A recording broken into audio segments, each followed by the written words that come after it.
नमस्कार दोस्तों। तो दोस्तों 1980s के टाइम पे पाकिस्तान बहुत ही बदमाश देश की छवि रखता था और उसके बदमाशी के पीछे सबसे बड़ा जो कारण था वो था अमेरिका। अमेरिका उसको पूरी अपनी छत्र छाया देता था और उसके पीछे कारण ये था कि जो रशिया जो अफगानिस्तान में वॉर लड़ रही थी, तो पाकिस्तान ने अमेरिका की मदद की थी अफगानिस्तान के अंदर जिहाद करने के लिए, क्योंकि अफगानिस्तान एक लैंडलॉर्ड कंट्री है और वहाँ पे हथियार पहुँचाना ईजी नहीं था। तो अमेरिका ने पाकिस्तान का यूज़ किया था। इसी दौरान दोस्तों पाकिस्तान और ईरान, पाकिस्तान जो कि एक सुन्नी देश है और ईरान जो कि एक शिया देश है, इन दोनों की जो इंटेलिजेंस एजेंसी है आईएसआई और सेवाक ईरान की, इनके बीच में भी ना काफ़ी क्लोज टाई आई हो गई। और 1990s आते आते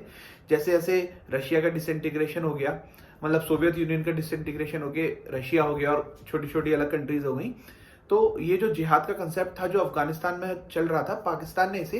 इंडिया के कश्मीर में यूज करना शुरू किया और कोशिश की कि इंडिया को कैसे डिस्टेबलाइज किया जाए।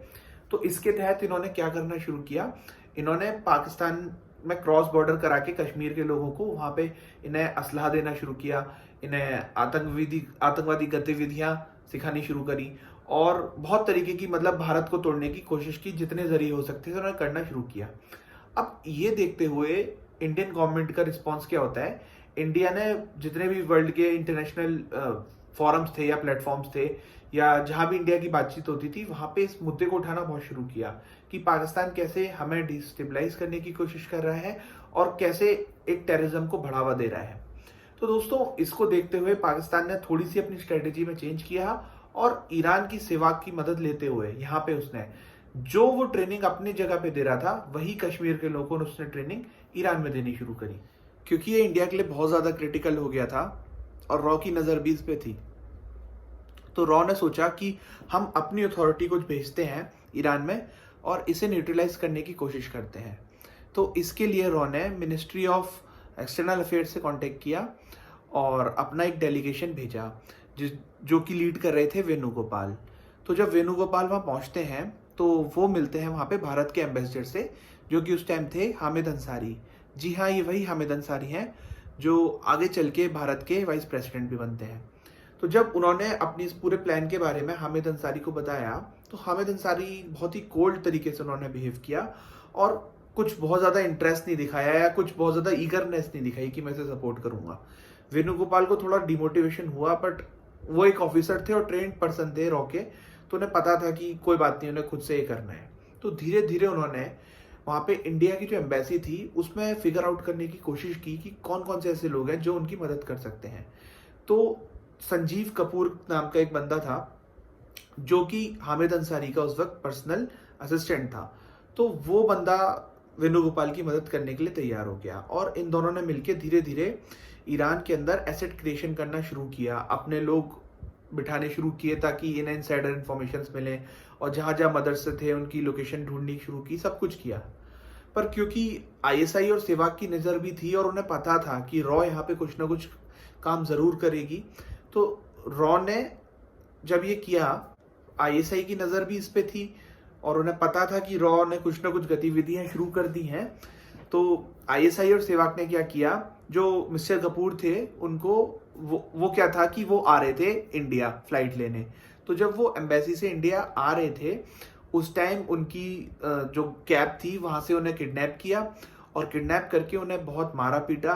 और उन्हें टॉर्चर भी किया और बहुत कोशिश की कि उनसे कुछ इन्फॉर्मेशन निकाली जाए। बट जब उन्होंने कुछ भी इन्फॉर्मेशन नहीं दी तो 3-4 दिन तक उन्हें किडनैप किया गया और उन्हें बहुत परेशान किया गया। अच्छा, ये जब वेणुगोपाल जी को पता चला कि इस तरीके से कपूर साहब गायब हैं, तो उन्होंने ये खबर हामिद अंसारी को दी और बोला कि इसको आप ईरान की गवर्नमेंट के साथ उठाइए। बट अगेन हामिद अंसारी का जो रुख था वो बहुत ही ज़्यादा कोल्ड था और उन्होंने कोई बहुत ज़्यादा स्टेप्स नहीं लिए। हालांकि 4-5 दिन बाद अपने आप कपूर साहब को एक बहुत ही ज़्यादा डैमेज कंडीशन में, मतलब बहुत मार पिटाई लहू लुसान करके उन्हें एक जगह उनको फेंक दिया गया, लेकिन वो जिंदा थे बट बहुत बुरी हालत में थे। फिर उन्होंने आगे वेणुगोपाल जी को ये बात बताई और दोनों इंडिया के लिए आ गए। अब जब ये बात रॉ को पता चली तो रॉ को ये तो पता चल गया था कि उनके 2 लोग आइडेंटिफाई हो चुके हैं, तो इस वजह से उन्होंने एम्बेसी के ज्यादातर स्टाफ को बदला और एक नया डेलीगेशन भेजा मिस्टर माथुर के अंदर। अब जो मिस्टर माथुर थे ना, ये बहुत ही ज़्यादा शार्प और बहुत ही ज़्यादा मतलब इनके पहले के एक्सपीरियंसेस थे दूसरे कंट्रीज़ में जाके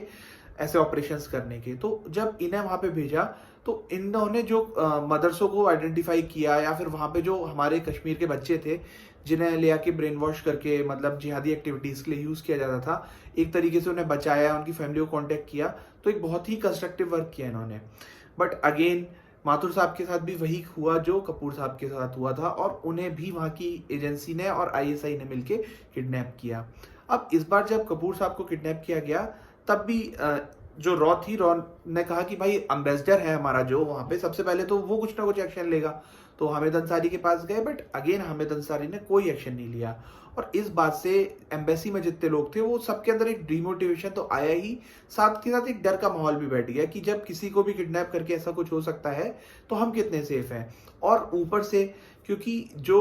करता धरता था, मतलब जो मेन वहाँ पे एम्बेसडर होता है किसी भी कंट्री में, एम्बेसी में जो बैठता है, जब वो ही कुछ बोलने को तैयार नहीं है, अपने लोगों का सपोर्ट करने के लिए तैयार नहीं है, तो ऐसे में डिमोटिवेशन होना और भी ज़्यादा मतलब स्वाभाविक था, आप कह सकते हैं। तो कुछ नहीं हुआ, इसके बाद कुछ दिन बाद सेम चीज़ इनके साथ भी हुई, माथुर जी के साथ इनको भी टॉर्चर किया गया, मारपीट की गई और इनको 3-4 दिन बाद रिलीज कर दिया गया।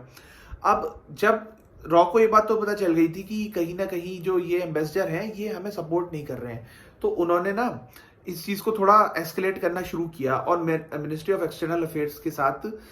थोड़ी बातचीत की और बोला कि इस आदमी पे ध्यान दिया जाए, बट कुछ पॉलिटिकल रीजंस या फिर कुछ भी रीजंस रहे होंगे उसकी वजह से कोई एक्शन नहीं लिया गया। होता क्या है, कुछ टाइम बाद एक बंदा होता है उमर नाम का, वो एक सिक्योरिटी स्टाफ है इंडिया की एम्बेसी में ईरान में। तो आईएसआई और सिवाक की नज़र पड़ती है उमर पे, और वो सोचते हैं क्योंकि मुसलमान है तो ये तो हमारा साथ दे देगा, और उसको कांटेक्ट करना शुरू करते हैं और कोशिश करते हैं कि उससे कोई इनसाइडर इन्फॉर्मेशन निकलवाएं, या फिर अगर वो कुछ भी डिटेल्स दे दे तो उस तरह की कोशिश ये लोग करना शुरू करते हैं। बट क्योंकि उमर एक सच्चे हिंदुस्तानी थे, उन्हें पता था कि इस तरीके की चीज़ें और इस तरीके के अटैम्प्ट उनके साथ हो सकते हैं, वो बिल्कुल भी कोऑपरेट नहीं करते हैं, और उनके साथ भी वही हशर होता है जो माथुर साहब और कपूर साहब के साथ हुआ था। और सेम उन्हें भी उठाया जाता है, टॉर्चर किया जाता है, बट इस बार बहुत ज़्यादा हाइट हो जाती है और रॉ सीधे प्राइम मिनिस्टर ऑफिस से इस बारे में कांटेक्ट करता है। और इस केस में प्राइम मिनिस्टर ऑफिस को ईरान गवर्नमेंट से कांटेक्ट करना होता है अपना पर्सन छुटाने के लिए, और जैसे तैसे प्राइम मिनिस्टर ऑफिस जब अपनी तरफ से प्रेशराइज करती है ईरान गवर्नमेंट को, तो सेवाग को छोड़ना पड़ता है उमर को। लेकिन यहाँ सोचने वाली बात यह है कि प्राइम मिनिस्टर ऑफिस को डायरेक्ट कांटेक्ट करना पड़ा, लेकिन फिर से हामिद अंसारी ने, जो कि वहाँ के एम्बेसडर थे, उन्होंने फिर से कोई एक्शन नहीं लिया। तो दोस्तों ये सोचने वाली बात तो है कि ऐसा क्या कारण था